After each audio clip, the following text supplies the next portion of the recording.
The little fairy was crushed beneath someone's foot, having stolen half a wing in an attempt to escape. Unfortunately, the fairy was caught before it could flee and was about to face a harsh punishment. The man tightly squeezed the fairy's wing. Its wings were the source of its very life force. Any harm to the wings caused the fairy excruciating pain, affecting its entire body. The man held the fairy and demanded that it swear not to run again, but the little creature struggled, trying to break free. Furious, the man considered executing the fairy right then. But at that moment, Annie kicked the man's leg with all her strength. The pain caused him to release the fairy, who was caught in Annie's arms. She gently returned the wing to the fairy, who, terrified, grabbed it and fled without a word of thanks. The fairy was quick to run because in this world, fairies were enslaved by humans. Years ago, humans had waged war and defeated the fairy race, forcing them into servitude. Humans tore off half of their wings to control them. Today, Annie found herself at the fairy market, seeking a special warrior fairy. As she entered a shop, a pair of stunning wings caught her eye. They were the most beautiful wings she had ever seen. At that moment, the owner entered and told her these belonged to a warrior fairy, but warned her the fairy's temper was foul. Annie was used to seeing warrior fairies dressed in fine armor, but the fairy in front of her was exceptionally handsome. She thought the owner was lying, but to her surprise, the fairy spoke up, offering to let Annie buy him. Stop dallying and buy me. What?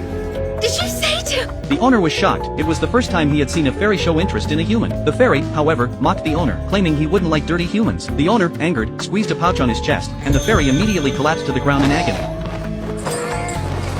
Annie tried to intervene, but the owner set the price at 100 gold coins. Seeing the fairy in such pain made Annie feel sympathetic, and she reluctantly paid the price. The owner handed over one of the fairy's wings, reminding Annie to be cautious. Fairies were always plotting to steal back their wings and kill their masters. Annie took the fairy home, making him her protector. She was about to enter the sugary fruit competition, a contest her mother had told her about as a child. The sugary fruit was sacred. It could prolong the fairy's life and bring happiness to humans. Fairies were the ones who invented it, extracting silver sugar from the sugary apples. Her mother had told her to never despise the fairies but to treat them as friends. Now, as an adult, Annie had made it her goal to become the best sugar maker. She promised John that once they reached their destination, she would return his wing. However, John didn't trust humans, and the two remained silent on their journey. At night, they rested in an abandoned castle. The moonlight shone on John's wings, and Annie couldn't help but be mesmerized by their beauty. She longed to reach out and touch them.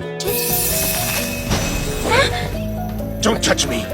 You may possess my other wing, but it's nothing more.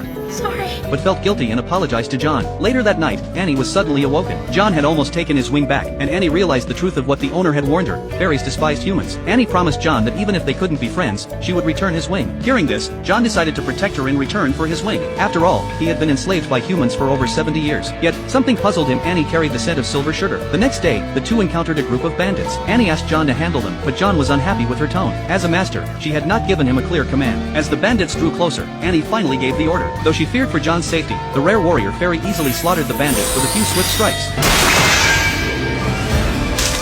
Suddenly, Annie felt a surge of fear. She began to worry that John might kill her to take the wing back.